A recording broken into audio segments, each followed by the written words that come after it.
যখন হযরত আদম আলাইহিসসালামের দেহ বানানোর ইচ্ছা করলেন, তখন জিবরাইল আলাইহিসসালামকে জমিন থেকে মাটি আনার জন্য আদেশ দিলেন। তখন জমিন কান্না শুরু করলো।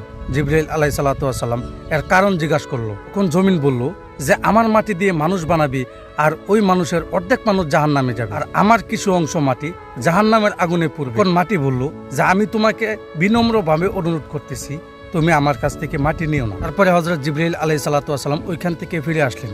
তারপরে হযরত ইসরাফিল আর হযরত মিকাইল আলাইহিসসালামকে ওইখানে পাঠালেন, আর তারাও পৃথিবীর প্রতি দয়া দেখিয়ে ফিরে এলো। আর তখন আল্লাহ মালাকুল মউত, মৃত্যুর ফেরেশতা হযরত আজরাইল আলাইহিসসালামকে ওইখানে পাঠালেন। আর তখন উনি এক মুঠো ওইখান থেকে মাটি নিয়ে সে বলতে লাগলো যে তুমি যতই কাঁদো, আমি আল্লাহ তাআলার আদেশ পালন করব। তখন উনি পৃথিবীর থেকে মাটি নিয়ে ফিরে আসলো। আর তখন আল্লাহ বলল যে আজরাইল, তুমি পৃথিবীর কান্না দেখে তোমার মনে যদি একটু মায়া হয়নি, আর এমনভাবে যখন আদম সন্তানের মৃত্যুর সময় আসবে, তুমি তাদের রূহ কবজ করবে। আর তখন থেকে হযরত আজরাইল আলাইহিসসালাম মৃত্যুর ফেরেশতা হয়ে গেল।